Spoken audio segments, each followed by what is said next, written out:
In a world forever changed by the coronavirus, you are nature's hero. In a world divided by both politics and religion, you are nature's hero. In a world where people question whether or not Black Lives Matter, you are nature's hero. In a world where the truth is no longer the truth, you are nature's hero. In a world with so many distractions that our mental health is affected, how do we reconnect with nature? Now is the time for purification. This is the time for renewal. 2020 is the time for restoration. Let's imagine for a moment a timeline split. Now we have two parallel universes. On timeline 1, you are nature's zero. On timeline 2, you are nature's hero. On timeline 1, where you are nature's zero, it is the year 2050. The population of planet Earth has gone from 7 billion to 70 billion in just 30 years. Convenience is such a priority that single-use clothing has become a huge industry. Consumption is at an all-time high. The average adult weighs 300 pounds, and babies are born weighing nearly 20 pounds. The average person owes over $150,000 in credit card debt. The polar ice caps have melted, and sea levels have risen significantly. New Orleans is gone.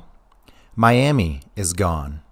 Houston, Atlantic City, New York City, Charleston, Boston, and Virginia Beach, all underwater. Roads and cars are everywhere, ruining every video clip I attempt. Food is forced to grow so fast that it no longer has any nutritional value. All water is polluted, and the only drinkable water is rainwater. Forests no longer remain, and wildlife has nowhere to go. Zoos are the only place where animals are able to survive.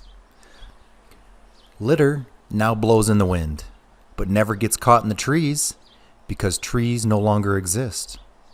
New chemicals are being created to fix problems which were created by other chemicals. Parks are built on top of landfills, and their methane gas flares are commonly used to roast marshmallows. Oceans are full of plastic, creating thousands of islands. Authorities decide the only way to get rid of them is to light them on fire.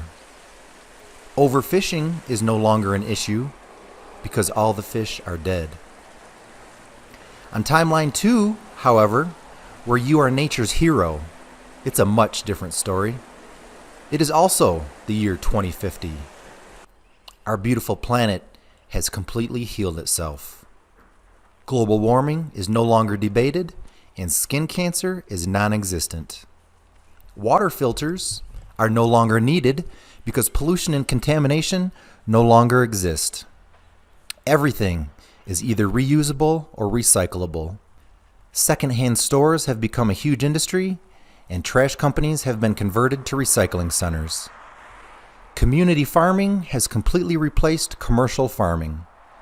Food has so much nutrition that vitamins and supplements are no longer needed. Composting has eliminated the need for chemical fertilizers.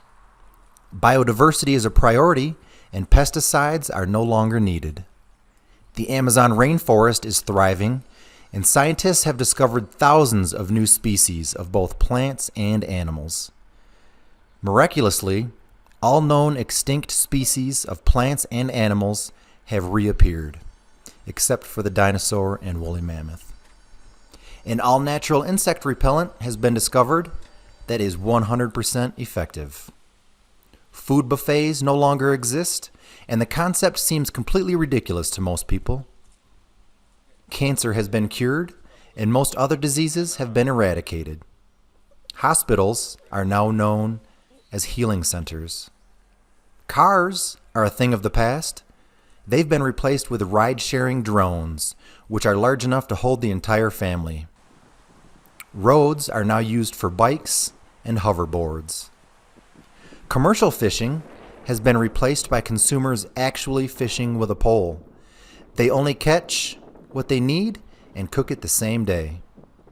Green space has become a priority, and the average house now sits on over 10 acres of land. Man does not weave this web of life. He is merely a strand of it. Whatever he does to the web, he does to himself. Chief Seattle.